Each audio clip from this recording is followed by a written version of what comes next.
ourselves through the system. So it's thank you very much for doing that. So again, in regards to, first of all, I'll call the meeting to order. I'll call the meeting to order of the Senate State Government Finance and Policy and Elections and Human Services Reform Joint Committee hearing, today being Thursday, October 14th, 11 a.m. So welcome to all the members of the Human Services Reform Joint Committee hearing. I appreciate all of you being here, as well as all those who are attending today. We really appreciate your taking the time. These are interesting times that we live in, to say it politely, but it is really important that we're able to receive the information that we need here today. So really appreciate everybody participating. Senator Abler, do you want to say a few moments before we get started on the agenda? Yeah, thank you. And I'll be pretty brief now.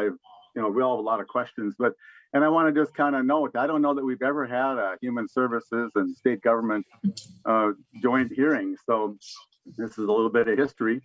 And maybe more often we should do this sort of thing, because we have such overlap and we work in kind of silos. But on the purpose of the hearing, this is simply my goal in this is to simply make sure every state employee is treated with respect.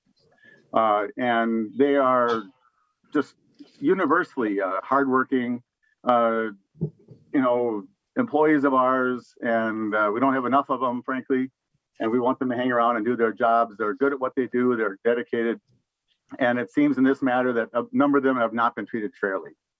And so that's what we're about here. This is not to embarrass the administration or agencies, but to simply make sure that each individual is treated with the respect to which I believe they're totally entitled as being one of our employees. So I'll leave it at that, Madam Chair, and I'm really glad we can do this today. Thank you. Thank you, Senator Abler. And many times, some of the issues we deal with do cross committees. As we know, we send them from one committee to the other with some focused attention today in the interest of efficiency and other things. To be able to work it together is really important, very valuable. So with that, members, I would agree with Senator Abler in regards to both of us. Our intentions here are to make sure that state government employees have the dues and the rights, whether it's process or result, that they're entitled to under law, under their bargaining agreements, and so on, and also individually, their own individual rights as well. So with that, I'm going to go ahead and go into the agenda. And members, we're going to try and accomplish hearing from some of these folks as well. But if you want to jot down your questions, if it's specific to the person who is speaking today and it can't wait, I understand that. But in general, sometimes later on, your question will be answered by the next presenter. So I prefer to kind of let them present and then go to the questions. And if all of those who are presenting today can make themselves available so that we can wait for your presentation and then go to questions and make sure that you're still there for us to address those questions, that would be greatly appreciated. Senator Abler. Just another note. So I believe we have Ms. Baston from MMB, but also not on the schedule to testify, but available for questions is someone from DEED about unemployment, and someone from MAPE is LinkedIn. I believe here. AFSCME we have submitted the same letter AFSCME submitted. They say that they have, that's what their comments will remain to be. And there's also a couple of emails that were sent from some state employees. So that's all I got, Madam Chair. Thank you. Thank you, Senator Abler. And I would mention, is DEED, Mr. Bjorn, is DEED currently on screen or on with us right now? Could you let me know, Mr. Bjorn, if they are? Yeah, let me check, Madam Chair. Okay. If not, I'd like to be sure that they are available, because I've already heard from members some of the questions that would be relevant that we need DEED to be able to to respond to these. So with that, again, I'll go ahead and I'll take Ms. Batson from Minnesota Management and Budget to go ahead and present information that you have. And just to also mention, members, you would have gotten in your packet as well We both, Senator Abler and myself, have sent questions to Minnesota Management and Budget. And so the responses to those answers have been sent out by an email from Mr. Bjorn, I believe. So look for BIORN, Alec Bjorn, to see those documents and information for you. Okay, with that, Ms. Batson, would you state your name for the audio record and then go ahead with your comments? And I see here, by the way, in the chat that Blake Chafee, Deputy Commissioner, is on. So thank you very much for popping up there and letting me know. I appreciate that. So with that, again, Ms. Batson, state your name and your title for the audio record and then go ahead with your comments. Thank you and good morning, Senators Abler and Kiffmeyer and members of your respective committees. My name is Kristen Batson and I'm the Deputy Commissioner of Enterprise Employee Resources at Minnesota Management and Budget. And I'm happy to be here with you this morning to discuss the employee vaccination and testing policy. Before I get too far into my comments, I'd like to first do a sound check to make sure that I'm not experiencing the same problem. Sounds good? Very good. You're good. And then I'd like to just take a second to make sure that we can display the deck we had prepared for today. Okay, sounds good. Thank you. So as I said, I'm here to talk to you today about the employee vaccination and testing policy overview. This policy was issued in early August and went into effect on September the 8th. First, I'll just cover the policy, just cover the basics. What is the policy? First of all, the state strongly encourages state agency staff to get vaccinated against COVID-19. Agency staff who are required to work in the workplace and who show proof of full vaccination against COVID-19 are not required to submit to COVID-19 testing.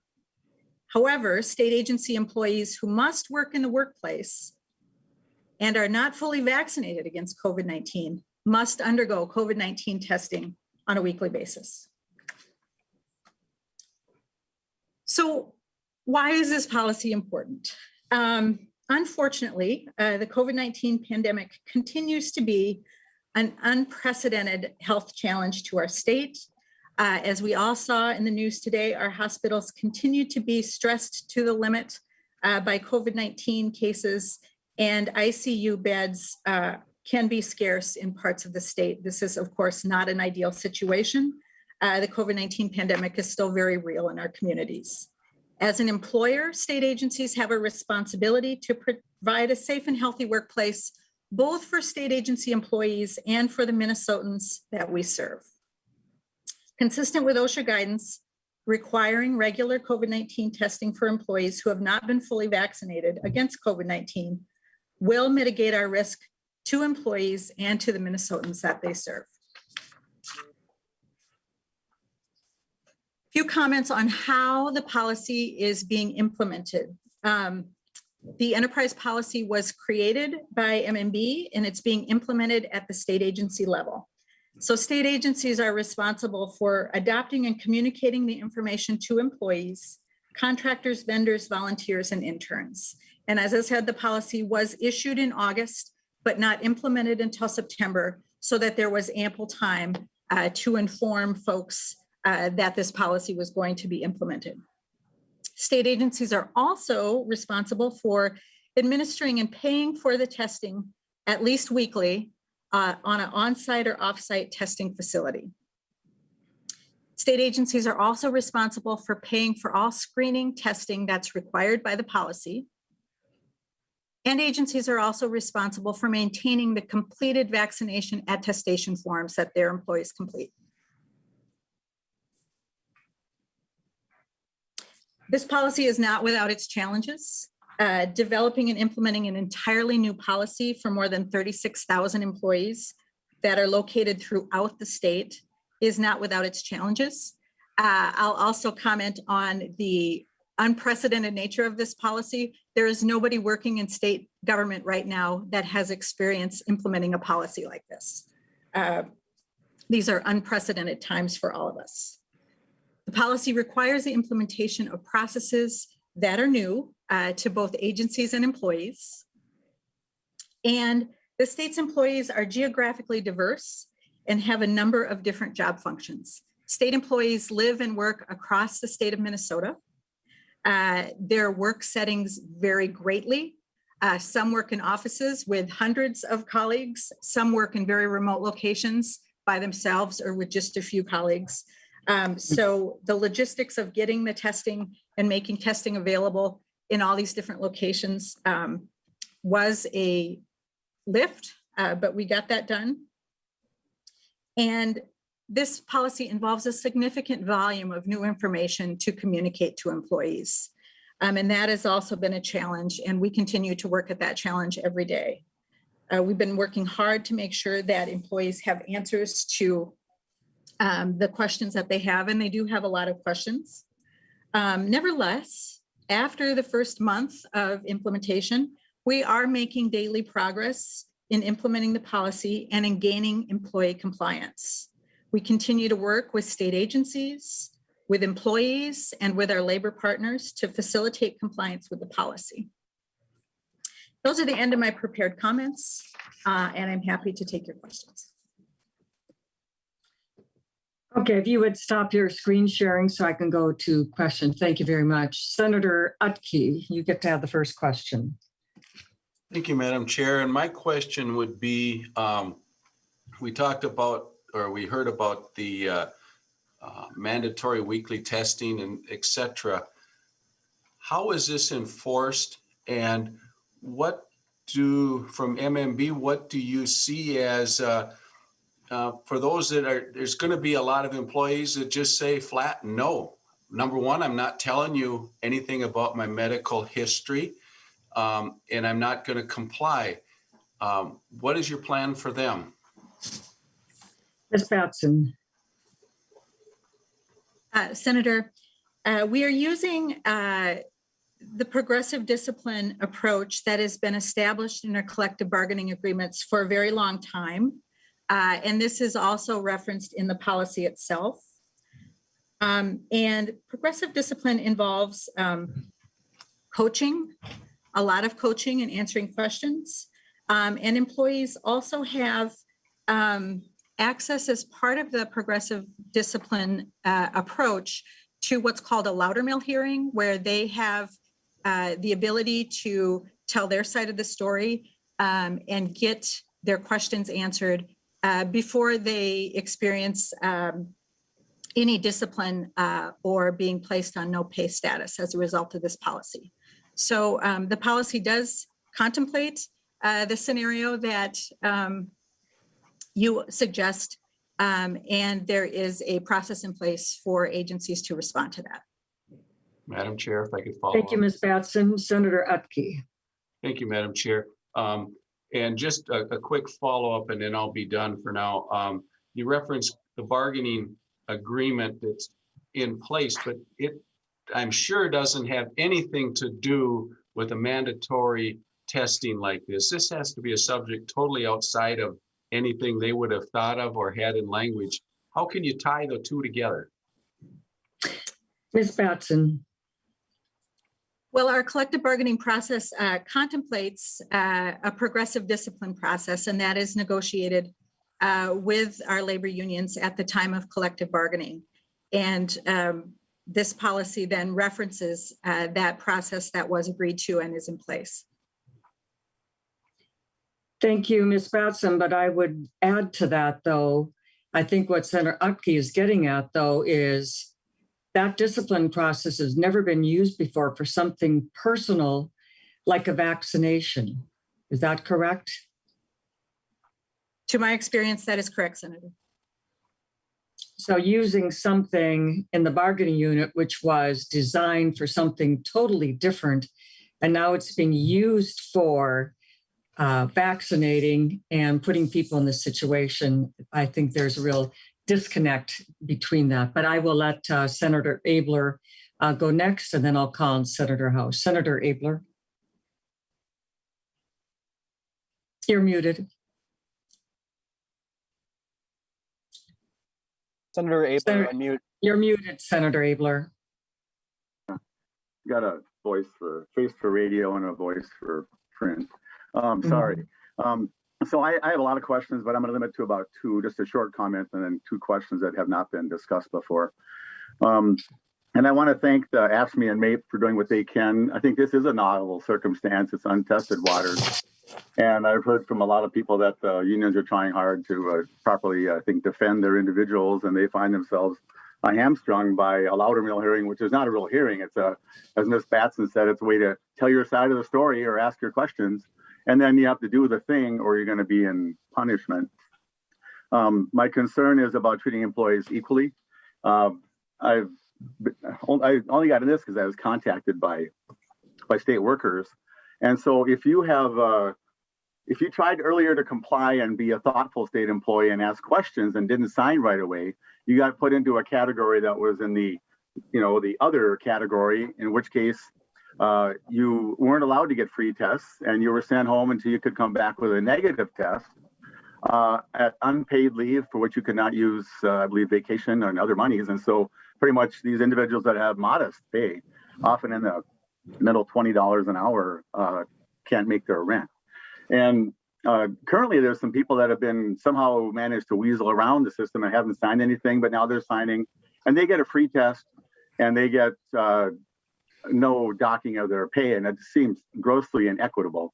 I'll leave that as a comment. And at the end, I believe we should pay these people back their back pay if they're willing to comply, and we should get them into a righteous status and give them free tests. Right now, there are truly two dual categories, which I think is not consistent with our respectful workplace policy or just general respect. Anyway, so Ms. Batson, just the two questions I've got on the, thank you for your reply. Could you separate on question one, what no pay is from what no pay is? The question I was asking was how many people have not been able to come to satisfy you and your department with filling out the form timely or without any questions. And then they're on a no pay status so they get a negative test. And you answered the question about some kind of a disciplinary no pay. So could you differentiate? And at some point, I want to know how many people have been put into this status I've remarked about, where they're not getting, if their test is not good, they've missed one or more days of pay, which I call no pay. So go ahead, Ms. Batson. Thank you. Or Madam Ms. Chair. Batson. Senator Kiffmeyer, Chair Abler, the answer to the no pay question is that 74 cabinet agencies employees have thus far been placed on no pay status. That is the answer to question one in the memo that we sent over yesterday. I would also like to address your questions about duress. When an employee states that they're consenting only under duress, that consent is not legally valid. It's the legal equivalent of a refusal to test. As a medical exam, an employer cannot conduct testing on employees who refuse testing. We have had several situations where those employees consented under duress only because they had outstanding questions. When they have had their questions answered, they have explained that was the reason for their duress statement, and they have communicated that they no longer feel that they are under duress and truly consent. And in those situations, we have allowed them back into employer testing. Employees who continue to refuse employer testing are able to test on their own and present negative test results and return to work. Thank you, Ms. Batson. Senator Abler. Well, thank you. I thought from our conversation that the duress cohort was all on their own testing. So you've allowed the people that recanted their duress statement to get employer paid testing? Yes, we have. Ms. Batson. Okay, well, that's an improvement. Senator Abler. Mhm. And I appreciate that. And I took some heart from your comment in the last hearing that the new program has been hard. I still am wishing you would go further. If you read the two emails, which I'm not going to have people read, that just came today or last night from some of your employees, just because they say they're good doesn't mean they are. And anyway, so you're telling me that so unpaid leave. So if I don't sign the paper and I'm going to lose 3 days till I can go find a test, is that what you're calling no pay, or is that an unpaid leave? Ms. Batson, There's a slight difference between no pay status and unpaid leave. I just want to know how many no people pay- weren't paid. I just want to know how many people weren't paid because they didn't sign the form timely or otherwise. That's what I'm after. So thank you. Sorry, Madam Chair, I interrupted. it's okay. Ms. Batson. Senator, question 1 in the communication that we sent yesterday is the total that we have available. And that is 3 cabinet agencies have placed employees on unpaid leave, and that totals 74 employees. So that's all the people that haven't been paid because they had to do their own test and they were not allowed to come back to work until they had a negative test. Is that what Ms. Batson? I believe you. I just want to know the answer. So. Go ahead, Ms. Batson. Senator, I could not say for sure that that was the only reason these employees have been placed on unpaid leave as a result of this policy. There might be other reasons for that. We would have to look at every single circumstance to attribute the reason why they were placed on unpaid leave. Okay, well, Madam Chair, Senator Abler. I didn't think it would be this hard, but so I have become, because I talked to a few, they talked and then they talked to me. I talked to a DOT employee who was himself on unpaid leave, and he knew 3 others that were on unpaid leave. So somehow, in my little experience, I've captured all 4 of the DOT employees out of their many thousands. I think your numbers are incorrect. So I would just like a better answer. And so I'll leave it at that. And I don't know how you could know, but I believe they should be paid. I don't think, given this situation, that they should be punished. And frankly, if there's only 70 of them, I'm even more excited to have them go back to their status. Those snowplow drivers don't make a lot of money. Anyway, so now one more question, and has to do with— Senator Abler, before you leave that question, Well, yeah, I have others asking this as well on this topic. So Ms. I Batson, can yield. what's the difference between a cabinet level agency and an agency? I would expect information from all agencies in the executive branch. Could you give the definition between that, or is it a difference without a distinction, Ms. Batson? Chair Kiffmeyer, for the purposes of this response, we requested information from cabinet agencies because they employ the vast majority of state employees, but it was a smaller number of agencies. What's not included in this number are many smaller state agencies, boards, and commissions that are part of the executive branch, but are not cabinet agencies. But the vast majority of state employees work at cabinet agencies. They're the largest state agencies. Thank you, Ms. Batson. I think when we ask a question, though, we'd like to hear from all and not have it be diminished. Thank you, Ms. Batson. Senator Abler, back to your next question. And I'm trying to limit my questions here, but then I just want to comment as well. I talked to the housing commissioner yesterday about a different matter, and almost all their employees are remote. So this isn't even an issue for some of these agencies. And ironically, the ones for whom it's an issue would be law enforcement, like the one person that wrote today, the workers in care facilities that have gone to work all day through COVID and working for meager pay in many cases. And they're the very ones on the punishment end, the disciplinary, whatever you're going to call it, end of this program. And that's what's provoking me, Ms. Baston. So you can pass that on to the governor and whomever. So anyway, on your consent form, which I presume you know pretty well, the COVID-19 consent form here, it talks about what they're consenting to, and on page 2, it talks about the data. And I only thought of this because 2 people raised it with their own concerns. And so the 4th bullet point, I don't think members have this. Actually, Tom, we had that last time. Maybe you can just post that for people. That would be productive, I think, if you could somehow post it or get it out to the public. Anyway, it says, my data, including my information on my specimen, may be collected, shared, used, and retained by my agency as detailed in the policy that this other bigger policy you have, this one. And as authorized by law. And so I read the policy here, and it's really quite unclear. It goes to vault, I think. And there's Ancestry.com just sold for $5 billion. Why would that be? Why would you want $5 billion for a company that knows about DNA? Here you have people that are taking DNA, and I'm curious about the chain of custody, and I'm curious if you've even thought of what it means to be retaining that data, that DNA, which I have to think it's just something that you haven't thought through. And if you have thought it through, what is your privacy agreement and destruction schedule with Vault or whoever is getting this? So that's a lot of questions, but that's the topic. And that's my last one for this cluster, Madam Chair. Thank you, Senator Abler. Ms. Batson, do you want to give some response to that? And Senator Abler, would you take down your hand, and then the next time I'll know when it's a new hand raise. Thank you so much. Sorry, Ms. Batson, you want to go ahead? Yes, thank you, Chair Kiffmeyer. Senator Abler, a two-part answer to your question. One is state agencies treat any data, employee data related to this policy as private employee medical data, and that is kept separate from their personnel file. And the utmost attention is paid to guarding that as private medical data.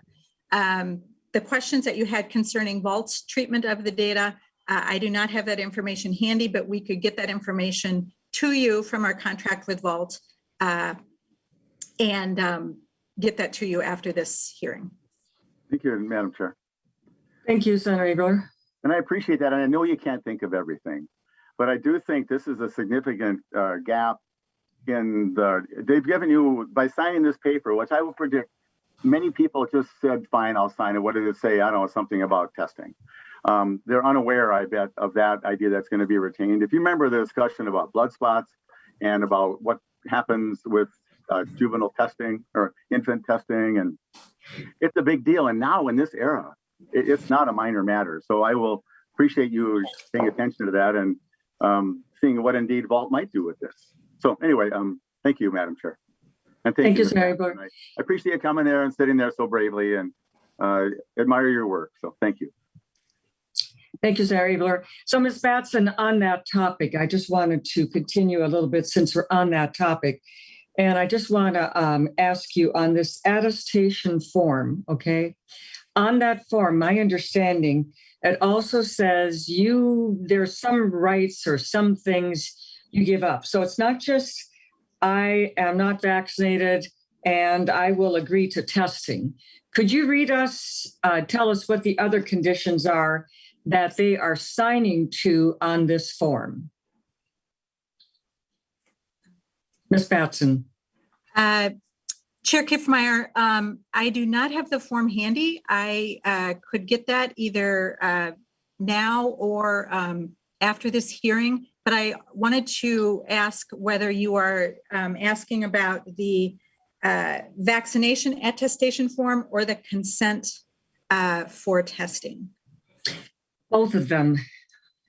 And I'd like to have them now, if you could, and send it to Mr. Bjorn, and he'll get it out to all the members that are on today. But if you could have your staff go ahead and get that to Mr. alec.bjorn@senate.mn, and then we'll get it out to everyone. In the meantime, though, I will hold that for just a moment. Just to mention, too, as far as this bargaining process, this progressive discipline, from what I've been hearing from numbers of employees, that is not being followed.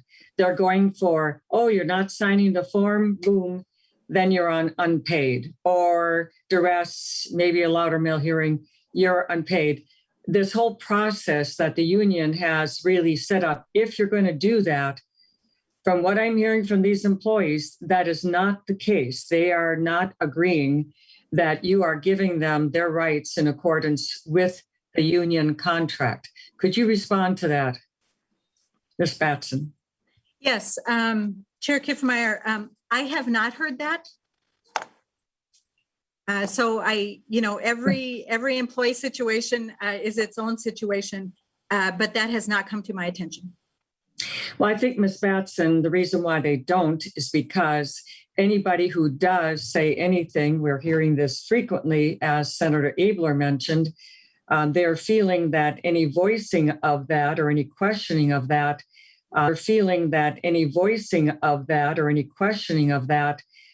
they are not well received then. And there are consequences to them. And so they are fearful of speaking up for what it will mean to them. And that's exactly what the union and the union contract is set up so that that does not happen. That is very, very important. Due process is very important. It's supposed to be progressive, not just here you go and you're done. And so we'll get those forms. And I think it's really important. I want to follow up with that. But until all the members have those forms so that we can make sure that we have that information, I'm going to go ahead at this time then and move on to Senator Howe. And then after that, Senator Pratt. Senator Howe.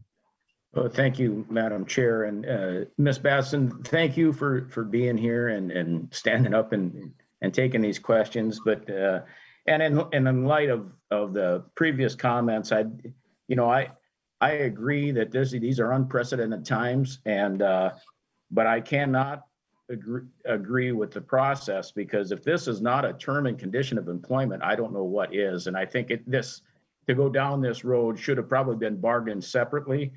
But my question really goes to, we all know plenty of folks that have been fully vaccinated that have gotten the virus anyway and have transmitted the virus. So explain to me, why is there a difference between vaccinated and unvaccinated employees when we all know that the vaccination does not prevent you from getting it? It just prevents you from getting it as bad as you would if you weren't vaccinated. So in fact, I have heard from folks that the vaccinated folks, because their symptoms are much less, have a greater tendency to transmit the virus rather than the unvaccinated, because the unvaccinated get sicker and actually decide to stay home. Where the vaccinated folks, the symptoms aren't as bad and they go out. So why is there a difference in the policy between vaccinated and unvaccinated people when it comes, or employees, when it comes to testing? Ms. Batson. Senator Howe, the difference is based on CDC information that the disease is not as transmissible or as strong amongst folks who have been vaccinated. Another consideration is the amount of resources required to test employees. And so to better safeguard those resources, focusing them where our risk is greatest per CDC guidance. Senator Howe. Thank you, Madam Chair. Well, the other question I have then is, why have we not been testing then for the antibodies? Because we know folks that have already got the virus have antibodies, and there's a discussion of whether that antibody in a person that has had COVID is better or worse or stronger than the folks that are getting the vaccination. So why haven't we gone to a process of testing for the antibodies rather than, which is the protection of the virus, than going to the testing for the virus? Ms. Batson. Thank you. Senator Howe, we do have a process in place where if an employee demonstrates a positive test, they are not tested for 90 days after that. Senator Howe, follow up on that? Well, I think 90 days is not long enough, because I know folks that had the H1N1 back years ago, they've tested them and they still have the antibodies 15 years later. So I question the validity of that, but I will go on to something different. I see in the guidance here, the response from Commissioner Showalter, talks about consistent with OSHA guidance requiring regular COVID testing. Could you explain what that OSHA guidance is and why that, what the difference is between that and CDC guidance and why one would take the priority over the other? Ms. Batson. Senator Howe, OSHA guidance is more focused specifically on the workplace. And so we use a combination of guidance. CDC, we look to for general health and safety information, and to a certain extent, some workplace information or some information about congregate settings because they are part of state workplaces. But then OSHA has also created guidance for employers of various types around keeping their workplaces safe and healthy. Thank you, Ms. Batson. Senator Howe? Okay. Ms. Batson, just as a little follow-up with that on the testing of the antibodies. So what you do is take 90 days from a positive COVID test. What about after those 90 days? It seems very appropriate at the end of those 90 days, before you start going and treating them as if they've had nothing, to do an antibody test. And if they have the antibodies, to give them another 90 days.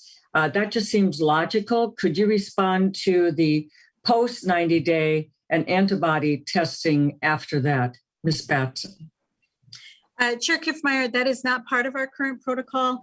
We could certainly take a look at the possibility of doing that, but that's currently not part of our current protocol.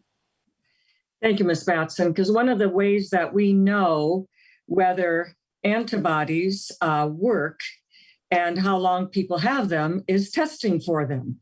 It's such an obvious scenario. We're so quick to test for if you've had COVID, but I think the knowledge and information about afterwards is very important. And by the way, I have previously sent around on this subject the Israel, Emory University, the Cleveland Clinic, all with information, the UK as well. And matter of fact, I would say in the last 2 months, that was maybe 6 weeks ago. Since then, the durability of immunity from infection is very, very strong. Matter of fact, the MedRxiv, it's a website from Yale, compares natural immunity to vaccine-induced immunity. And this article is tremendous in regards to the benefit of having those things. And I think it's very important. And by the way, in the chat room right now, Senator Benson, thank you so very much. She has posted, and Ms. Batson, you can see it for yourself, that you will see that study in regards to naturally acquired immunity and vaccine-induced immunity and their durability. But I think in fairness to our state government employees, my gosh, once you've gone through having COVID, at least one of the benefits can be having that naturally acquired immunity. And I think we should certainly consider that. So Ms. Batson, I appreciate that your acknowledgement that you will look into it, but I hope that is not we'll look, but not really do anything. I really hope, Ms. Batson, that is a very serious effort to do that in fairness to the state government employees and recovered from COVID. Thank you, Ms. Batson. With that, I'm going to go next to my list. I have Senator Pratt. Senator Pratt, go ahead. Thank you, Madam Chair. And I was just trying to go through the consent form very quickly that Mr. Bjorn sent out, but I haven't had a chance to look at it and really understand it, Ms. Batson. So apologize if some of my questions are answered in the form. If I understand your testimony, if I sign the consent form, I am allowed paid time to get tested for COVID if I choose not to be vaccinated, and that test is paid for. And if I choose not to sign the form, potentially because as Senator Abler raised, I don't want the state to collect my some of that data, I am not allowed paid time off, and I have to cover the COVID test myself. Is that correct? Ms. Batson. Senator Pratt, that is correct. Thank you, Ms. Batson. Senator Pratt. Thank you. And I just wanted to make sure I had that clear. Can you help me understand why that consent form is so imperative to to how you treat various employees who presumably both choose to be unvaccinated, one wanting to keep their data private, the other willing to share with the state? What is the rationale behind that policy decision? Ms. Batson. Senator Pratt, the consent form is a consent to test. It is the employee's consent to participate in the state agency provided testing. So if we do not have that consent, we will not test that employee. So, Ms. Batson, let's then presume that I can go get my own test. What is the rationale for not providing paid time off in order to comply with the policy that you've set? Ms. Batson. Senator Pratt, the rationale for that is that if the employee participates in the employer provided testing, as stewards of state resources, we have an understanding and are able to have some amount of control over how much employee time is spent on that activity. If an employee pursues their own testing in the community, we have no control over how long that takes or where an employee chooses to get that testing. Senator Pratt. Wow, I think that, I mean, just personally, in my opinion, I think that's a pretty weak response. You can go in and get a COVID test within seconds. I would think that you're more interested in whether or not somebody's vaccinated rather than how long it's going to take. And I would be surprised that you don't have other disciplinary measures for someone that abuses it. And then just on your testimony earlier with Senator Abler, you said that the data that you collect, and I'm not sure why you need to collect it, but the data you collect is treated as private medical data. Can you tell me what other private medical data you collect on a regular basis? Ms. Batson. Senator, it would differ and vary widely by employee, but it would be medical data that would be needed to approve FMLA leaves and other sorts of medical leaves. Well, Madam Senator Chair, Pratt. I guess just a closing comment is, it doesn't seem like this consent form, as it's been described here, is really truly voluntary. And it feels like employees are being, while they use the word encouraged in the form, it feels like there's pressure and duress in order to get the form signed. And I find that disturbing, and we're treating our state employees like that. Thank you. Thank you, Senator Pratt. Next one on my list is Senator Curran. Members, Thank if you, you Madam wish Chair. to have a question or say anything, please raise your hand. Thank you, Senator Curran. Thank you, Madam Chair. And this goes back to the line, Ms. Batson, the line of questioning around Senator Abler's statements around the number of people statewide who are in the unpaid category. We understand you don't appear to be willing to provide that information. So how many people actually left state employment because of this vaccination mandate? How many do we know that? We must have a ballpark. I know an exact figure won't be available, but how many people have left in all agencies, not just selective ones that you've spoken about earlier? Ms. Batson. Chair Kiffmeyer, Senator Curran, we cannot say for sure how many employees have left state government, state agencies as a result of this policy, or whether any have in fact left. There's really only one reason for an employee resignation, and we don't always know all of the reasons an employee decides to resign. However, we did take a look at the number of resignations that we have received since August 11th, and it's similar to other 2-month periods in our experience. We have not seen a spike. Senator Karan. Thank you, Madam Chair. I find that interesting, and I find that these answers a little hard to understand when we're looking at these things comprehensively, because as all of us have received many, many calls, and I've got one MnDOT shop alone that lost 5 people. You know, MnDOT shops aren't large in themselves, but one of them have lost 5. And the challenge that they have is that, you know, they're really worried about multiple things. It just appears that we're not applying all medical science to this decision-making process. And over, you talk about the disciplinary actions that you're taking in a punitive stance. I find it just shocking that from this administration that we fight for equity and to treat everybody fairly, free of harassment, that we are continually openly and treating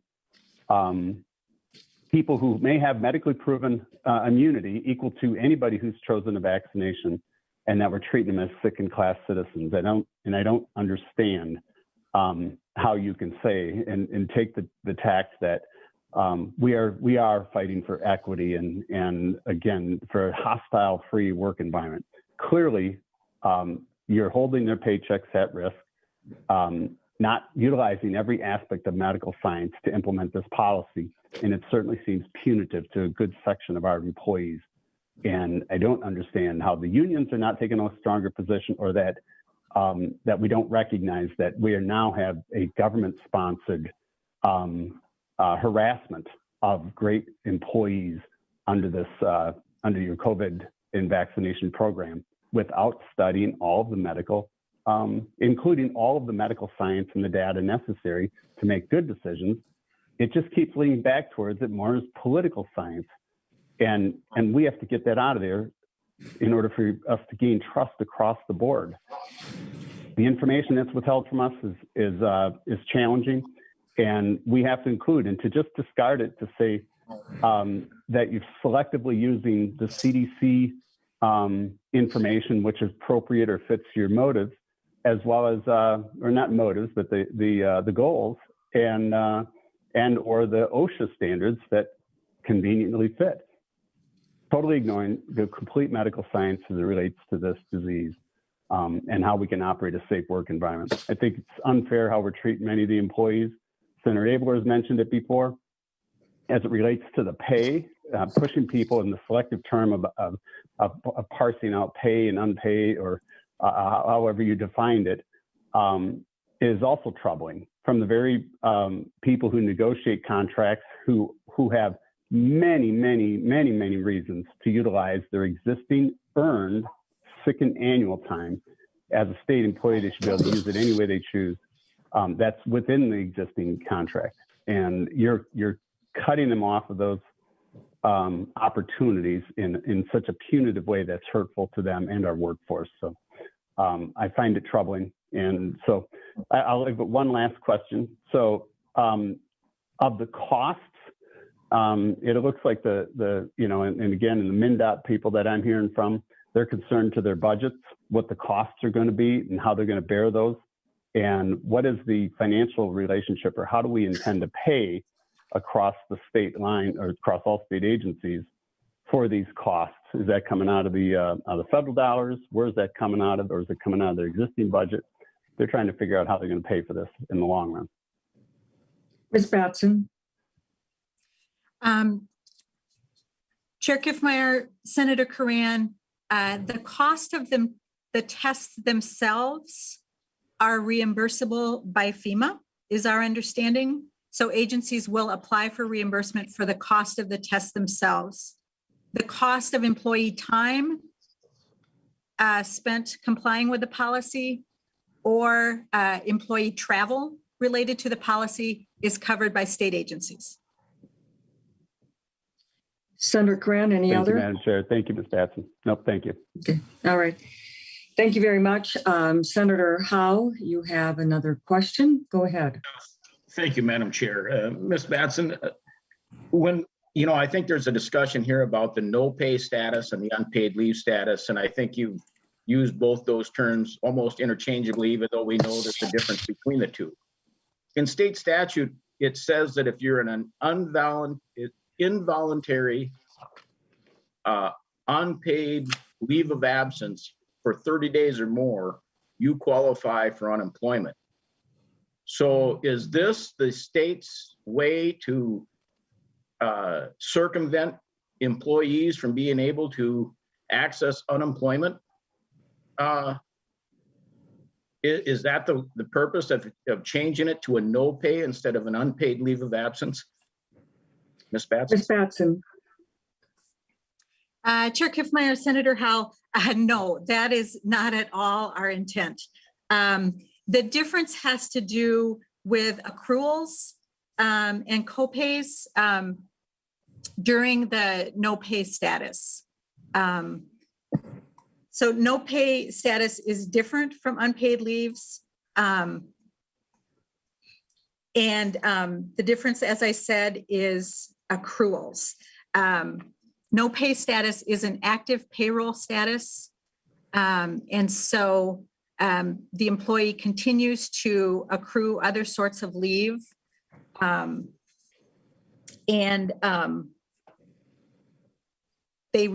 They continue to receive their employer contribution to insurance. It's actually has nothing to do with unemployment insurance. Senator Howe. I think that's an important distinction, but it is an involuntary unpaid status, is it not? And I guess I would think that that's going to, for some folks, that might end up in a question in a legal status. I would presume. Thank you, Senator Howe. It seems like the definition is the same, but the result is different, or the definition is slightly is the same, but they just give it a different title. And I have that question as well. Ms. Batson, do you want to respond to that again? Chair Kiffmeyer, I'm sorry. Could you restate the question, or Senator Howe?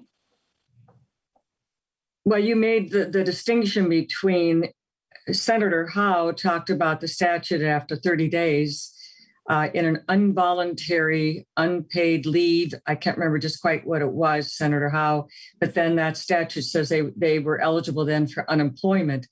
In this situation, which is a question that I want to follow up with Blake Chafee, which also has to do with the unemployment. What kind of effects are happening because of what is being done to these employees in regards to unemployment? So you're saying that it's to their advantage, I hear, Ms. Batson, if you do this no pay thing because certain benefits accrue, et cetera.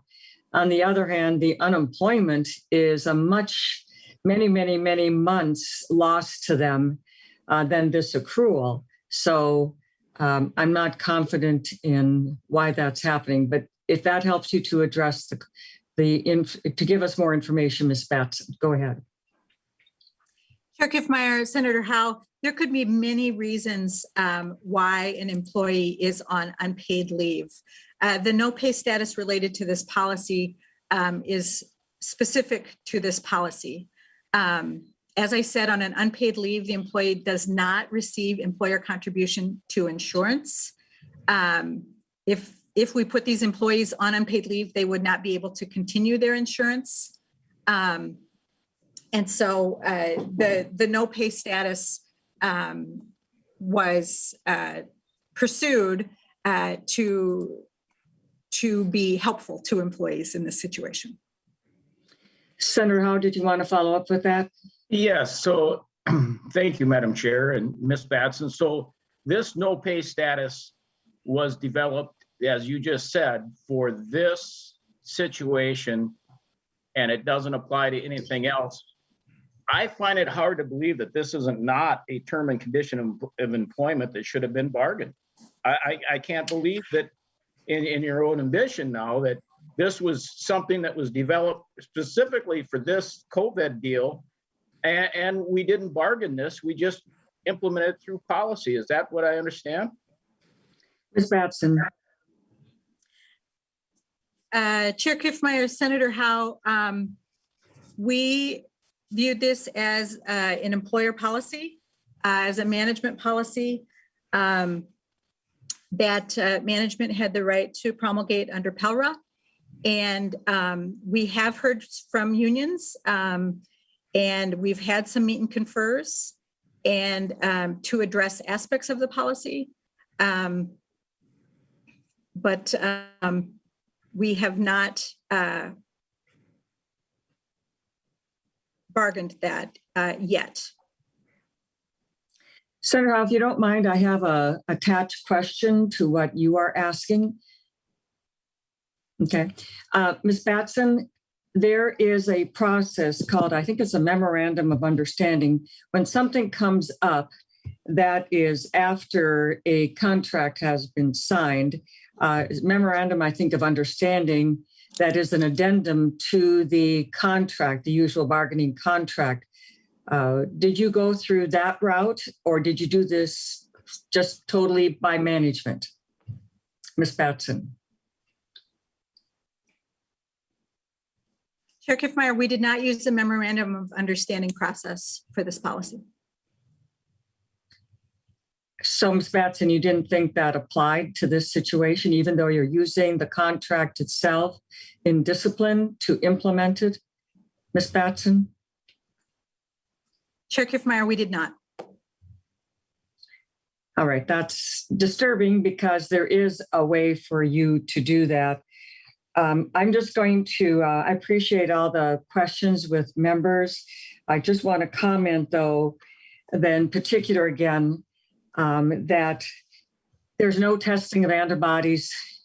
And so employees are not having the benefit that would be rightly deserved to them, to know that they have the antibodies, that they're protected, and that employees around them also, that the benefit that is there. And I think that the testing of antibodies is just a part of the equal treatment of employees and what they're doing.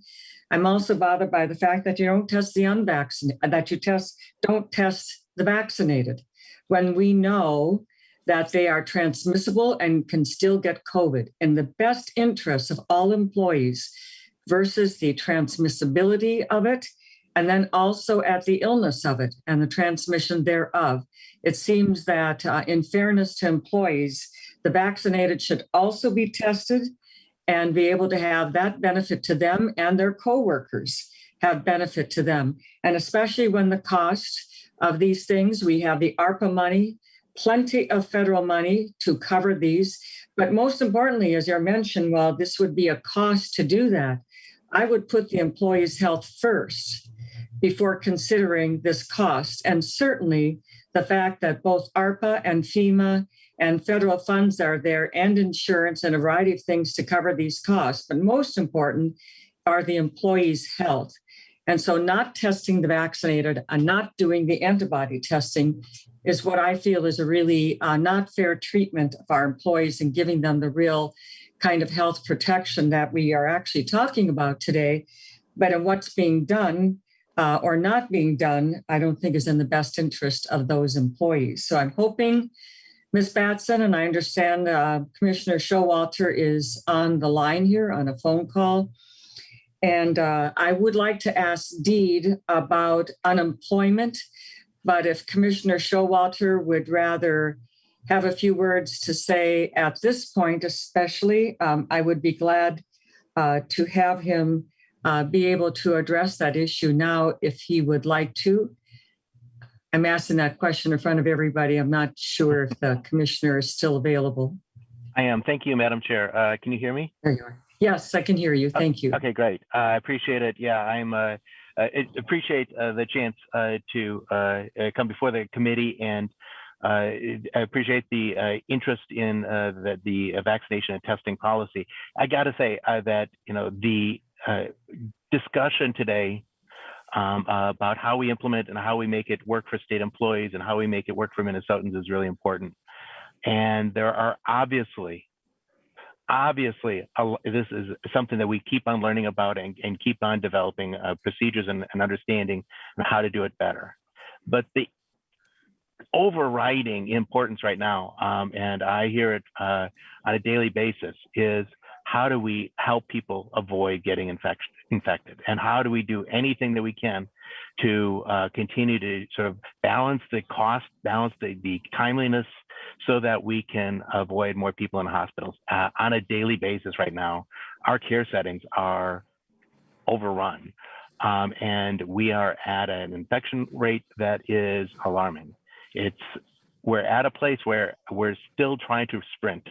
We're still trying to make sure that we do as much as we can reasonably quickly, so that Minnesotans, so state employees, can work safely, and that those that they serve are safe. So I appreciate the questions. I appreciate the many things that we can delve into, but I just also want to make sure we're not losing the context of how important it is for our 30,000 plus state employees to make sure that we've got some process to try to work together to make sure that our workplaces are safe, and that those that we're working with have some assurance, some level of insurance, that we're trying to not spread the virus any further, because right now there's a lot of virus in our communities.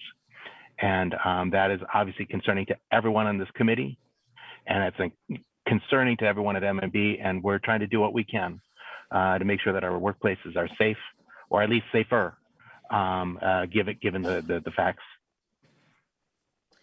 Thank you very much, Commissioner. And in light of that, I would ask you this question. Since we all do really care, and we do, about those state government employees, the passing on of the COVID virus and so on, then it seems to me that testing the vaccinated would also be important, because they are transmissible and they also are able to get COVID. And if their symptoms are milder, then they might be more transmissible because they may not always be aware. Wouldn't it be in the best interest of that health of all these employees to also test the vaccinated on a weekly basis? Could you respond to that? Absolutely, Madam Chair. Thank you for the question. I think you are right. There is, at some level, what is the zero tolerance policy? What is the most we can possibly do? That is certainly a possibility, and we can certainly discuss it further. Right now, what we're really well aware of is that the likelihood of acquiring COVID-19 is greater if you're unvaccinated. The likelihood of getting very, very sick is greater if you're unvaccinated. And so how do we make sure that we can basically identify at least the highest risk population of our state employees? We know that COVID-19 is sneaky. It keeps on moving. The virus that we were fighting last year isn't the same one we're actually fighting now because of changes. So there are constantly things that we are trying to adjust to.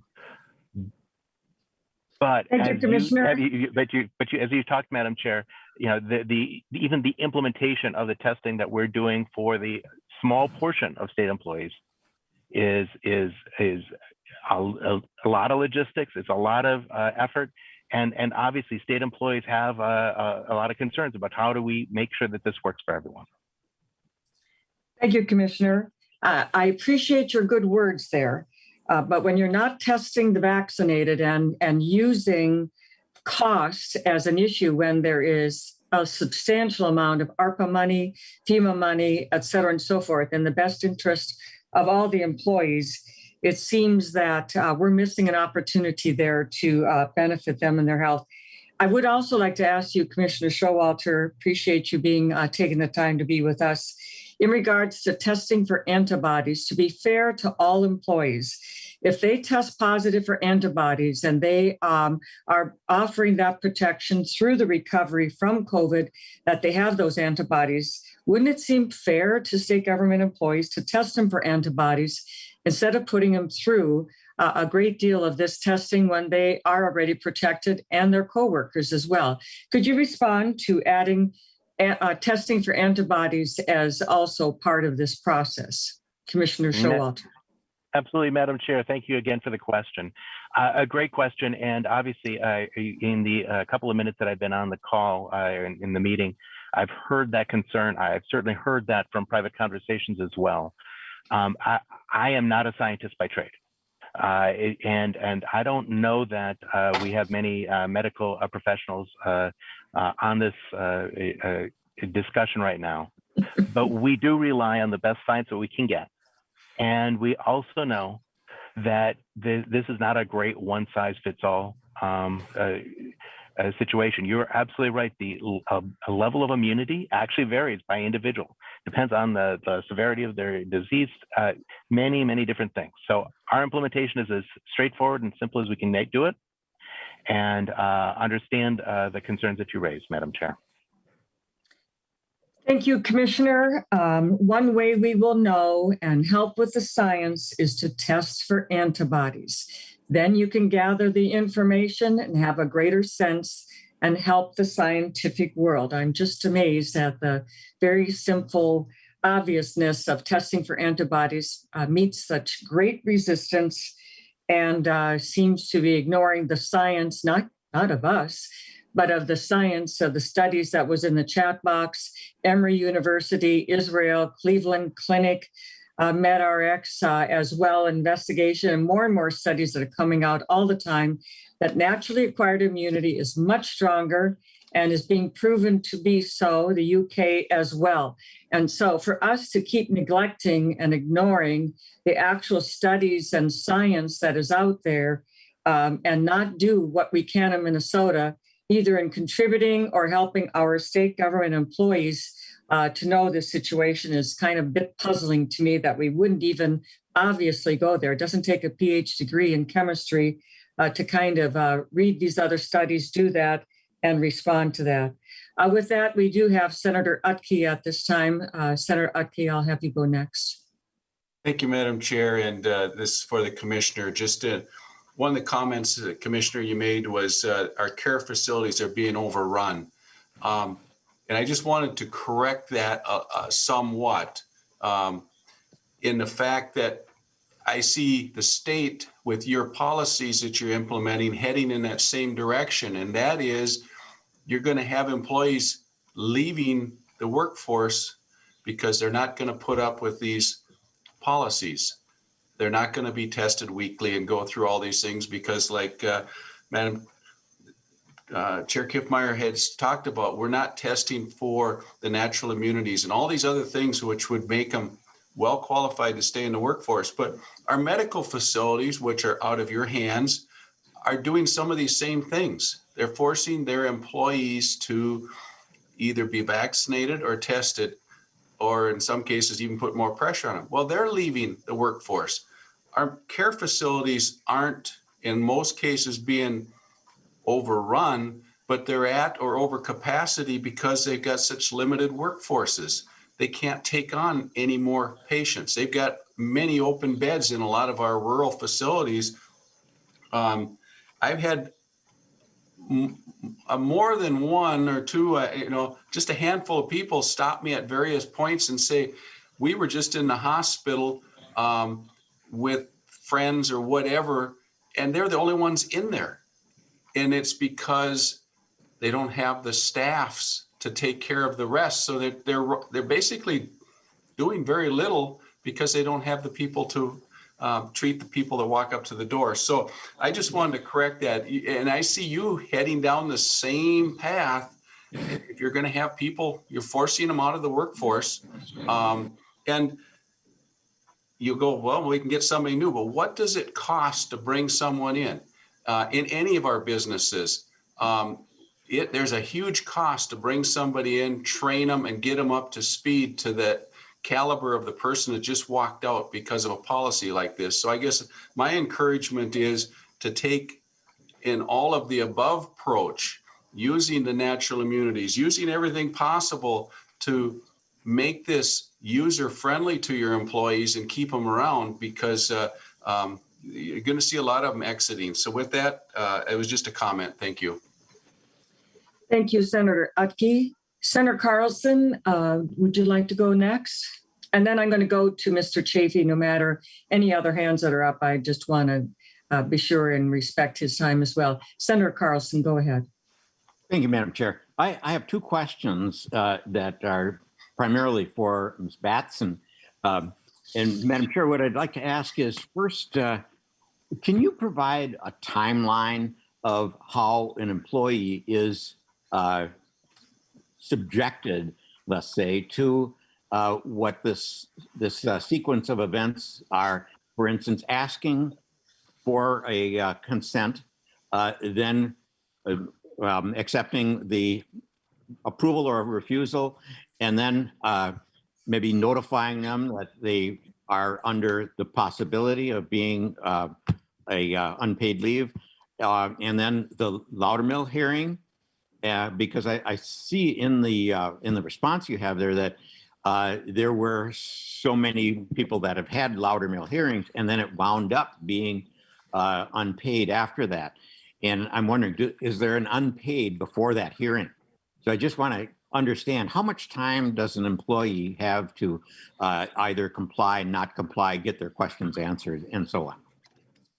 Ms. Batson. Thank you, Chair Kiffmeyer and Senator. Yes, I'd be happy to answer your question. As I said in my testimony, we're using a progressive discipline approach and process that is well known and has been established in our collective bargaining agreements.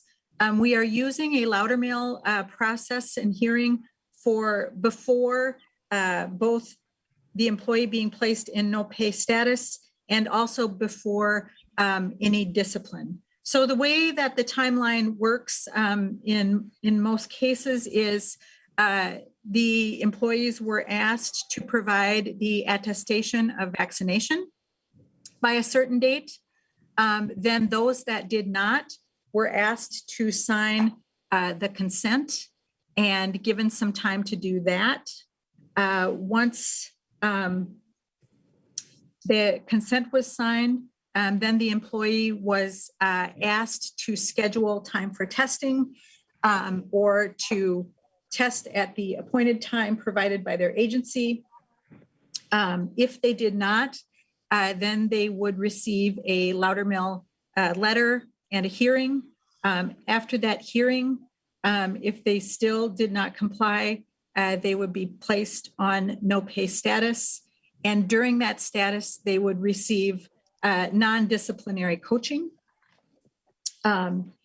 If they still did not comply, then the next week they would be again have the Loudermill hearing, remain on no pay status. There would be an investigation into the situation. And again, that is part of our disciplinary due process. And then if applicable, would receive a written reprimand as part of the disciplinary process. If there was still non-compliance after that, this process would continue through the disciplinary process. As our communication last night said, to date, 64 cabinet agency employees have had a Loudermill hearing, and in 45% of those hearings, the result was that the employee was placed in no pay status or discipline. That means that in 55% of those cases, the employee either decided to participate in the testing or the facts came to light that they had participated or that we had our records wrong, but there was no non-pay status or discipline. I guess. Thank you, Ms. Batson. Senator Carlson. Yeah, Madam Chair, I guess I wanted to get a little bit more precise detail. When you say that you notify the employee and then the employee responds, and then eventually you get to that Loudermill hearing, what is the time frame there? For instance, and I'm not sure what you do with the employee that has declined to be tested or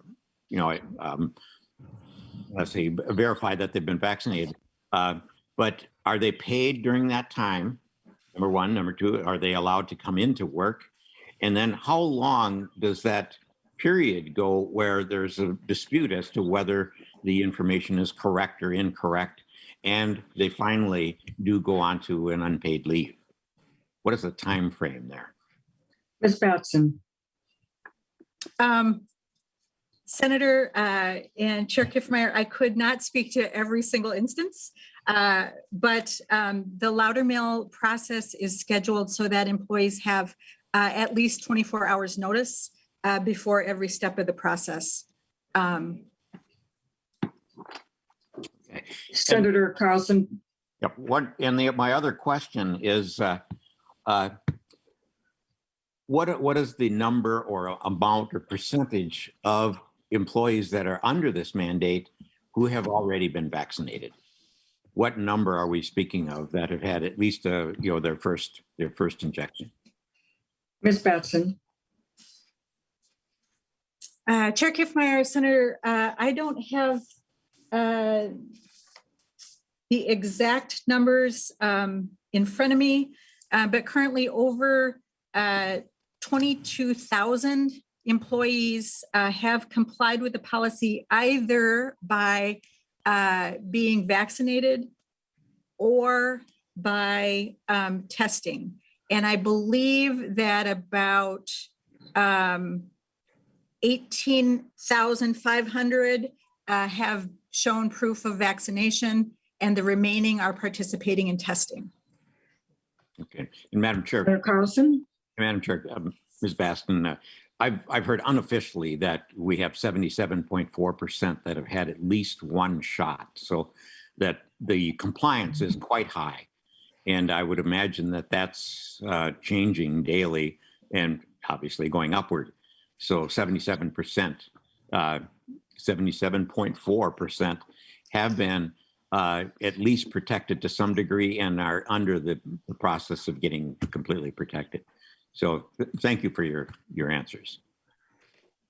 Thank you, Senator Carlson. Ms. Batson, I just wanted to follow up on that also. People who have been vaccinated, my understanding is that vaccine starts to wane after 6 months.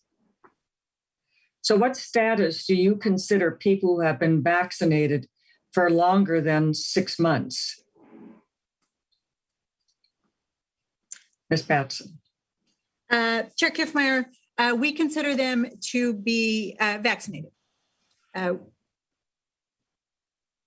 Well, thank you, Ms. Batson, but it wanes. And so I don't know that after this long a time when we've been doing vaccines, that we're in that situation where it's, anyway, that's just a question I have.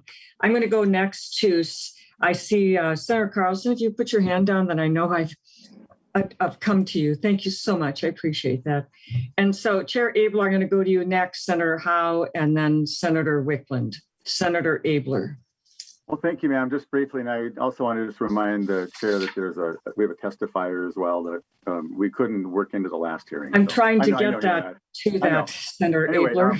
So, Ms. Baston, I don't understand this unpaid. No, I don't care what you call it, but I've talked to pretty many employees, and when they did not have a consent form, they were told to go home until they can get a test, and they weren't paid for those days. Do you know that? Ms. Batson. Chair Kiffmeyer, that is possible.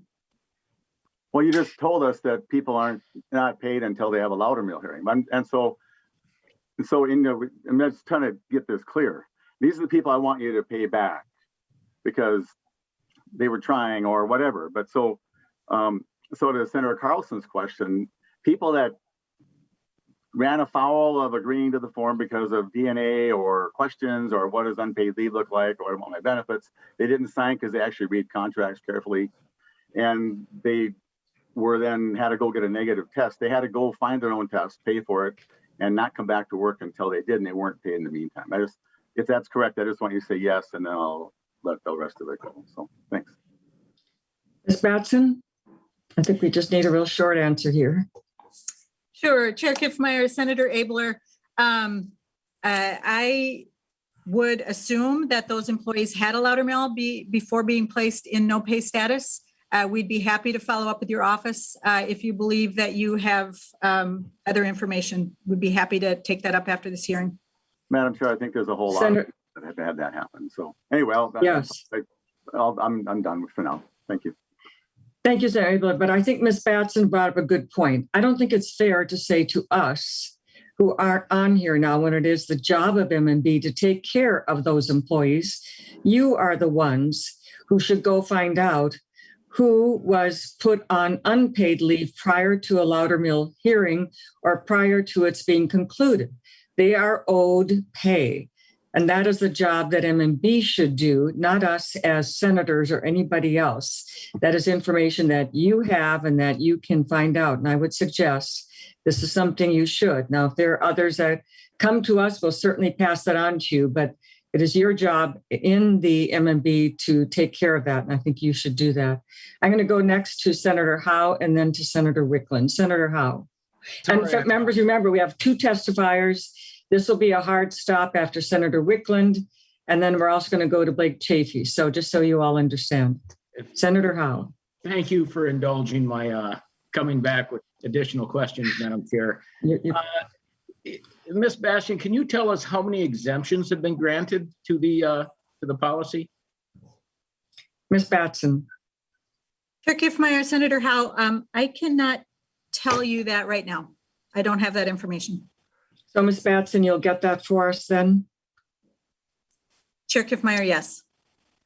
Senator Howe? I look forward to that. The other question I got, and it's concerning when we say, can you define when you mean what they get coaching? The people that don't follow this deal, they get coaching. What is that coaching? Because I've got concerns about what we mean by coaching. Ms. Batson. Chair Kiffmeyer, Senator Howe, what we mean by employee coaching is a time for management to talk about the issue with the employee, and in this case, especially to make sure that the employee has their questions answered. Senator Howe? Thank you. I would believe that would happen during the Loudermill hearing, but I think there's a fine line, and I'm concerned that it's actual coaching and answering questions rather than coercion and threatening. But we'll leave that go as it may. Thank you. Okay, Senator Howe. Senator Wickland.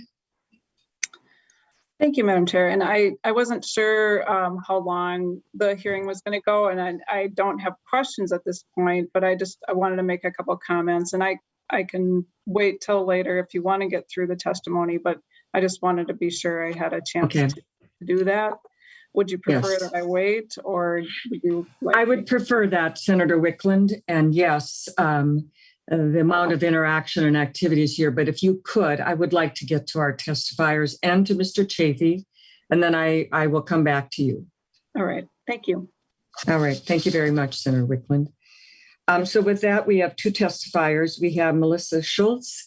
Ms. Schultz, if you would just go ahead, and I do not see you or your camera yet, or if you're just on audio, please speak up and say Melissa Schultz here. Okay, maybe take her. Madam Chair, I see her and I see her trying to talk, but she looks like she's muted or Try not. this? There, now she is. There you're coming, Melissa, Ms. Schultz, yes. Okay, Welcome perfect. to our joint committee hearing. Glad to have you here today. Ms. Schultz, state your name for the audio record and then proceed, Ms. Schultz. Thank you, Madam Chair. My name is Melissa Schultz. I've been with the Department of Transportation for coming up on 14 years. During my time at the DOT, my family has experienced vaccine injury and developed a mistrust in many public health practices based on personal experience. Because of this, my coworkers know my feelings about this topic. As a result, people are now coming to me with their concerns rather than upper management because they feel that they're safe with me, and a lot of them express concerns about retaliation. So I want to tell you today about a few of the things that I'm hearing from many, many coworkers. So in the beginning of COVID, I would have a coworker or 2 reach out to me to talk about the inconsistencies in our policies. That number is grown exponentially. I have coworkers telling me that they're having trouble sleeping, that they're having anxiety attacks. I have them talking about, some of them are even struggling with reoccurrences of PTSD that are all directly related to these policies and concerns about where it's headed from here. I've had an employee ask if I think they need to move to a freedom state in order to keep their rights to their own body. So they're wondering if they need to start looking for new jobs. We're hearing consulting firms are now not going to require these same things that we are in order to try and grab state employees. Because in some of our fields, there are very few individuals to go around. And so we are always competing with consulting firms. I had a coworker confide in me that they are scared because they had not one but 2 friends pass away from heart attacks following recent vaccination. I had a consultant who I had never met before begin crying on a conference call because he was worried that he will need to vaccinate to keep state contracts. And he's terrified because he lost someone due to a stroke following a recent vaccination.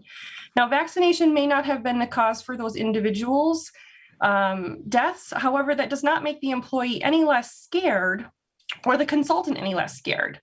I also have a coworker who is concerned that they are going to be requiring booster doses, because months later, they're still experiencing cognitive delays following their second dose. This list goes on and on. Whenever new policies come out, my phone and my computer blow up with this stuff because they feel safe coming to me. I understand the need to protect public health, and I do not deny that reasonable measures should be taken. However, these policies are not reasonable at this point. They're often contradictory. They disregard the employees' very valid concerns. And in some cases, we have concerns they may actually be unsafe. So take a new policy, for example. I was just informed of this an hour ago. So last week, it was mentioned in passing that a policy was being discussed that would give vaccinated employees who contract COVID additional leave. I reached out to HR for clarification, and just an hour ago, I was told that vaccinated employees who have no sick leave and test positive for COVID will now get up to 56 hours of paid administrative leave. Unvaccinated will not. The email even states that it's not a policy per se, and says, quote, "The decision was made not to communicate this broadly as it will further divide an already divided workforce." So they are intentionally hiding this information from employees. This tells me that they know what they are doing is wrong and they just aren't telling anyone.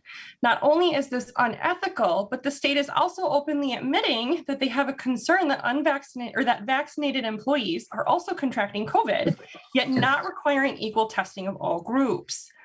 So based on the feedback I've received, I've written down 4 things that are commonly reoccurring topics that people are coming to me with.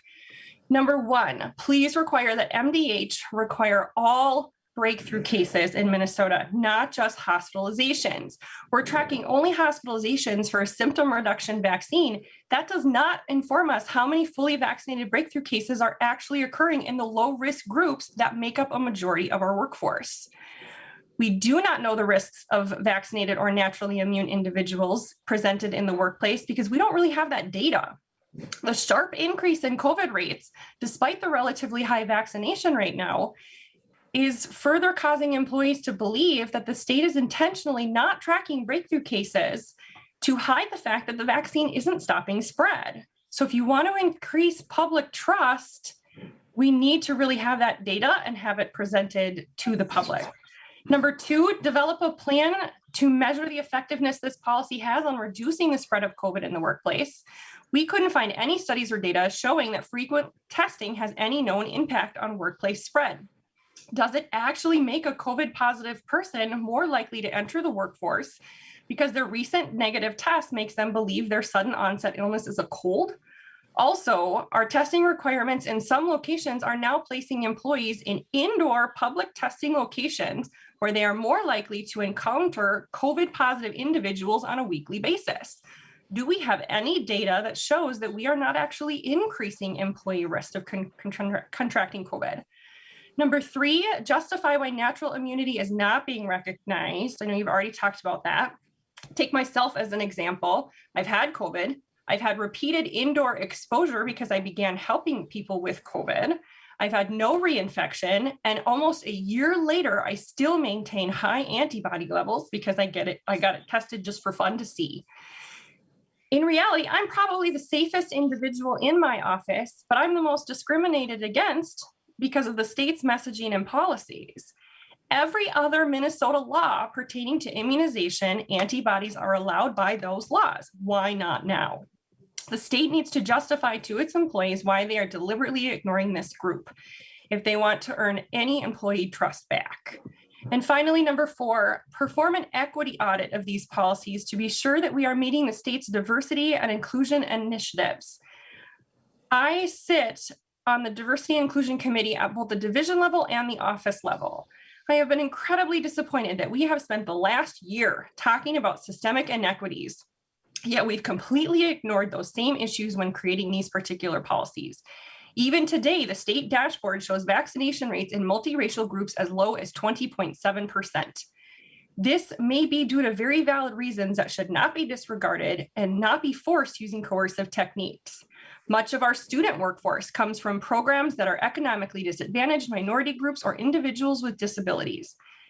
Are we further creating employment inequities by developing testing policies that require disadvantaged employees to have means of transportation, financial capabilities, or digital access that are outside of their normal work requirements? So in conclusion, I want to thank you for allowing me to speak today, and hopefully you will work with MMB to make policies that are actually based on current science and the current variants, more accurately weigh the risks, especially those unrelated to COVID like mental health, and are more inclusive to our broad spectrum of employees. So thank you for your time. Thank you, Ms. Schultz. You are a good presenter, and I appreciate very much your taking the time today. That has been my experience as well when it's being stated here by some upper leadership that they haven't heard anything. You explain it very well as to that situation. So thank you for being here today. Sarah Carlson, I see your hand raised. Is it because you have a question for Ms. Schultz? You're muted. Didn't click there. Okay. It's a quick one. I did not catch, and I really appreciate Ms. Schultz's testimony. That is really informative. I have a couple of questions, though, and I'll just ask them both quickly. Are you a supervisor that people are coming to you to report? And have you taken these people to your HR person? Because these are questions that, they're often, you can't stop them when they're talking to you about private healthcare issues. And so it's really important that this kind of thing be brought to your HR person who has a requirement to keep these kinds of things private, and also has a requirement to take them upward as well, because these things should be taken upward and these questions should be answered. And even the answers probably should come back to this committee so that the committee has the correct answers to those questions. So I appreciate your testimony, and I'm encouraging you to take this to your, if not your own management, take it to your HR person so that they get both documented and answered. Thank you. So Senator Carlson, are you saying that if somebody has private medical information, they should, I just have concerns about the privacy of that employee and putting Ms. Schultz, I just want to step in here, Ms. Schultz, because I think you're being put on the spot to take employees who've shared private medical information and to have you act upon that. I would have concerns about that, but why don't you go ahead and answer the question? But you're muted right now. Go ahead and unmute and address that from Senator Carlson. Sure. Thank you, Madam Chair. No, I'm not a supervisor. I am actually the bridge architectural specialist. So I make Minnesota more beautiful one structure at a time. And I am one of only about 8 people in the country that do specifically what I do. And no, I have kept all of these people's conversations confidential. If they want to discuss those, they can. I know that some of them have brought it up. I've even made sure to be very clear that I'm using they and not he or she to make sure that I'm not kind of giving hints as to what employee has given me what information, because that really is their private stuff. But I know some of them have gone up. As far as the consultants, I've had 2. The one that cried to me because he asked to have, what happened was he asked for an in-person meeting, and I said that I could not do that because I was unvaccinated. And that is when he started to cry and said that he felt very alone and that he was very appreciative that I gave that information out. And then another one that talked to me about concerns about state contracts. And I don't know where they took those, and I don't know where they can take that information because they are consultants, not employees. Thank you, Ms. Schultz. Okay.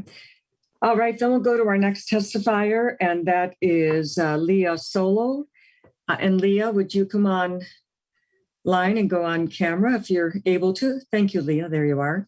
I'm glad to have you today. And again, for the record, please state your name and who you are representing if you are doing that, and then go ahead and proceed, Ms. Solo. Yes, my name is Leah Solo. I am the interim co-executive director of the Minnesota Association of Professional Employees, MAPE, or the union that represents about 15,000 state employees. I don't have any testimony. I'm just here in case there are any questions, but very much appreciate the discussion today and the care for state employees. Okay, thank you very much, Ms. Solo. I appreciate your being here today on behalf of the MAPE Union to listen and to be available to this committee hearing. That is a valuable service to your members, so thank you. With that, I'm going to go ahead and go to Mr. Chafee. I would like to understand and I think our members would as well, the status for these employees we're talking about right now and unemployment insurance. Would you go ahead and just give us an understanding from your point of view what that is, Mr. Chafee? Yeah, certainly. Madam Chair, and Blake Chafee from Department of Employment and Economic Development, Deputy Commissioner. I think the question, as I had understood it, was employees who are terminated or maybe quit, self-terminate, eligible for unemployment insurance benefits. So I can say, I think a couple of things to that point. Certainly, eligibility is always going to depend on individual circumstances. It is and can be relatively complicated. We try to be in the practice of not necessarily speaking, I would say hypothetically, because that can lead folks to potentially make a bad decision, because what we know is that some folks try to determine eligibility on their own and maybe they won't apply, or they leave a job or quit a job thinking they may be eligible for unemployment insurance. And so for that reason, we first and foremost, right, if someone is separated from a job, if you've lost hours on the job, our default position is really just simply to encourage folks to apply for unemployment insurance. What I can tell you, and again, this is speaking more generally, is that most folks that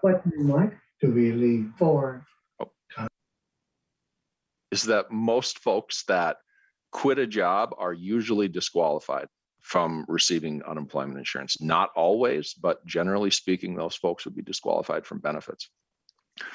Discharges are a little bit more complicated. An employee that is discharged due to misconduct or for misconduct reasons, they would not be eligible for unemployment insurance. They would be disqualified. Certainly, there are many reasons that an employee, an individual, may be discharged. So, as I said, eligibility in those circumstances is going to be determined by the individual facts of that case. Thank you, Mr. Chafee. Members, any questions? So my understanding, Mr. Chafee, from what you have said, that you were saying that what I'm understanding here is that these no pay or these people that not signing the form for whatever these kinds of technical things are, and they leave service, then there would be no unemployment for them. Is that what I'm hearing you saying? Madam Chair, the program doesn't necessarily contemplate, how would I put this? If someone's hours or employment was impacted by anything, arguably, we would encourage them, right? We would encourage them to apply. I think it comes down to kind of specific eligibility criteria. So someone that quits a job, that quits a job, generally they are not eligible for unemployment insurance, except for, rare instances. Discharges, if it's misconduct, they would not be eligible. But there are kind of a broad set of things that someone may be discharged for. And that would be absolutely case by case basis, the adjudication process, right? We gather information from the applicant, we gather information from the employer, and then make a determination. What I think what may be more helpful for me to say is that the policies, I think, or the discussion today is kind of a specific workplace rule. And I think we would consider, again, can't really speak to specific instance, but, it would be considered I think for us, a workplace rule like any other that an employer may put in place. So, Mr. Chafee, what I hear you saying is anytime the employer puts in place a workplace rule and the employee doesn't comply with what that employer dictates, then that would be the equivalent of being fired for cause or something like that. So they would thereby get no unemployment. The reason why I'm finding this difficult, Mr. Chafee, is that we are in a very unique and difficult time. Being let go because you're not going to get vaccinated, I don't know of any other time. Somebody can correct me if I'm wrong here, but I can't recall another time when just refusing to be vaccinated was a cause, not only to be terminated, but then to get no unemployment as well. And to me, that spells more of almost a coercion situation where do what we're saying here, and then to add on top of that, no unemployment. So I find we're all in this little difficult time. We say that before, but it seems as though we're making it this more difficult than maybe necessary. But I understand you're giving your comments today, and thank you. I want to be sure I get in Senator Wickland. If you want to come on, Senator Wickland, and I'll give you this time now for your opportunity to speak, and then I'm going to go to Senator Abler, and we will adjourn shortly after. Senator Wickland. Well, thank you. Thank you, Madam Chair. And thank you for giving me a chance. I just wanted to make a couple comments. I found the meeting it's been very informative to hear from the departments about the policies. And I really find that this idea that we want to strive to mitigate risk for employees and for the public to be really a high priority at this time when we are facing still high transmission of COVID in our communities. And I believe that what I'm hearing from the Commissioner Showalter, and from Assistant Commissioner Batson, that these policies are being worked on and implemented as best as they can, knowing that we want to mitigate risk as much as possible, and there's an urgency to doing that. And I also hear them willing to hear and understand concerns and to look at making sure that the policies are fair and conform to what we expect from workplace policies. One thing though, I think that when we have a lengthy discussion about several different health-related aspects of how these policies might be implemented, and we are having a debate about whether some changes should be made based on health policy. I really think that those should be taken up in the Health Committee, where we can have a full discussion. And what I'm talking about is that we've had discussion today about breakthrough cases. Breakthrough cases are extremely rare, as Commissioner Showalter indicated, that what we're trying to do is to mitigate the risk by using the tools that we have that we know decrease risk greatly, and that's vaccinations. So if we're going to have a discussion about breakthrough cases, and what role they play, we should have a full discussion with people here who can tell us about breakthrough case rates and their impact on passing COVID to other people. The vast majority of cases are not transmitted by people who have a breakthrough case. The vast majority of cases are transmitted through unvaccinated people. And so if we're going to discuss, what should be done about breakthrough cases, I think we need more people here who have full knowledge of that. We also talked about strength of immunity from COVID versus strength of immunity from being vaccinated, and whether one, having COVID is sufficient to consider yourself, protected, fully protected, and protect others from your passing COVID on. And again, I think we really need to have more people in conversation who have full experience with the studies and the different studies that have been done. You pointed out some studies. I've read other studies where vaccination is, it's clearly more protective. And the length of time that immunity is present due to having COVID, it varies greatly by person. And to make statements about, that should be the quality that the workplace uses to decide whether someone should be able to not test or be present. We really need to have more expertise present and have a full discussion about that. And then lastly, just about the condition that we're in right now, there is today in the news that healthcare providers in central Minnesota are greatly stressed due to the fact that they have so many cases, people with severe cases of COVID to take care of. They don't have space for them, and they don't have space to take care of people who have other health conditions that need intensive care. And so what we need to address is how do we increase the number of people who are vaccinated so that we have greater ability to reduce transmission in our communities, so that we have a way to reduce the numbers of severe and severely ill people who are needing hospitalization. What I'm hearing are people who have health conditions that they need to schedule a surgery, and it's not an immediate need, but it's a very important surgery to them, and it requires hospital care. They are having to delay that because the hospital isn't able to schedule the same number of these surgeries as they normally would, because they have too many COVID cases to take care of. So, I think that's important that we work on addressing that.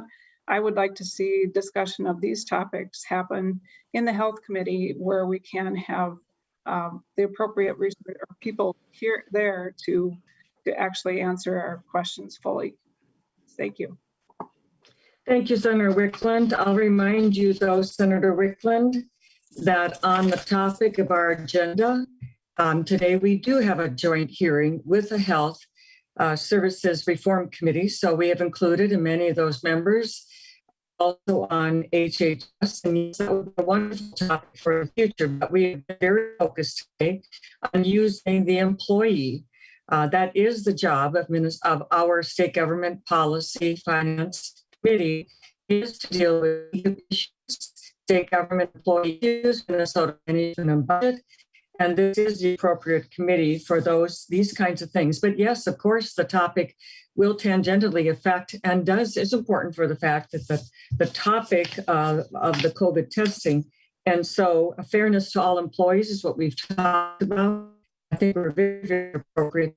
It is one of the disciplinary issues, and certainly HHS can take that up as they see fit as well, and as they have done so before. But this was particular in regards to our state government employees and the duty of my committee and the work that we do. And I know you don't serve on this committee, so there are several things: the reverse auction for pharmaceuticals, that went through this committee as well. So it's not unusual to have a little cross-disciplinary things, and that's what we exercise today. And appreciate you being here as well and making your comments.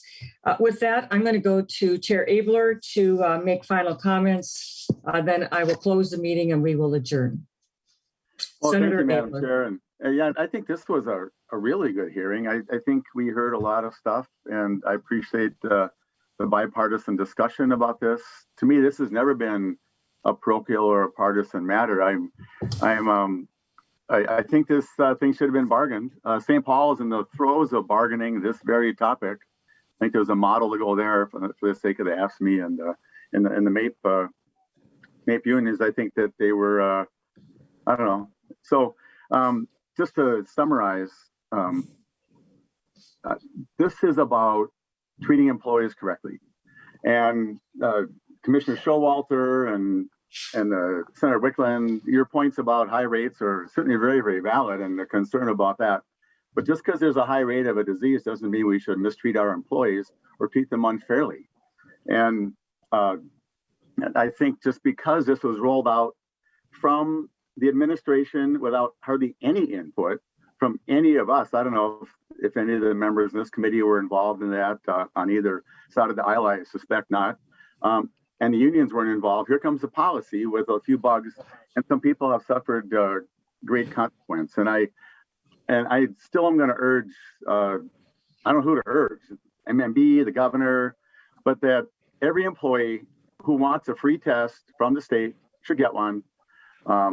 And they're getting them mailed to their house now, is what I hear. So it's there's no work time issues, and you should get back pay for those days where you weren't paid because of honest concerns.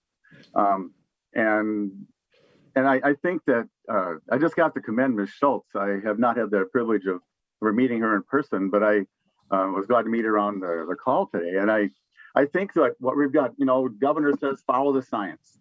I agree. I think this program is based upon old science. And I think what Ms. Schultz has brought up is really where Minnesota needs to be, following new science, updated science. I think they should record breakthrough cases. I think trust is a big issue, especially amongst, everybody. They want to trust the department. They want to trust the governor. What if we did measure if it actually is working? That'd be interesting.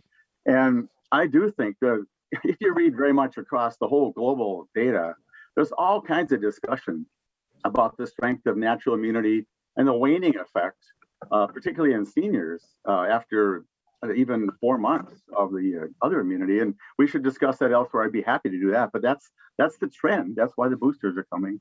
And then this equity thing, I really appreciate that being brought to light. That really is important, and that's not a partisan thing. So I think we've made some strides here. I urge the MMB and Ms. Baston, God bless you for sitting through this. This is a hard hearing to sit through, and even so professional, and Commissioner Showalter, and then the governor as well. Let's work together to make this policy work well. But in the meantime, let's respect everybody. Let's make sure every state employee is treated correctly and fairly. And I think we'll find that will help Minnesota conquer this very, very real problem. Madam Chair, thanks for the hearing, and I'll yield back to you. Thank you. Thank you very much, Senator Abler. And I appreciate that. We also have a little note here from Senator Carlson. Subjects not covered, back to the employee resources available, et cetera. Committees involved, collect information, and FAQ. Thanks for those suggestions to the commissioner for the benefit of the employees. I appreciate that. And members, I appreciate all of our respectful discussions that we had together today. And I trust that we will continue to have many more. It is our duty and responsibility to take care of state government employees, be a voice for them and their concerns and the issues that they may have. And this is the State Government Committee is frequently the place where we do that. And I want to remind you all that you can continue to have this conversation. And I'm sure as ongoing science and information comes forward, as Senator Abler said, we should all be open to that. And with that, members, thank you for your time and attention, especially for a little bit longer than usual hearing. We appreciate it very much. And with that, we are adjourned. Thank you.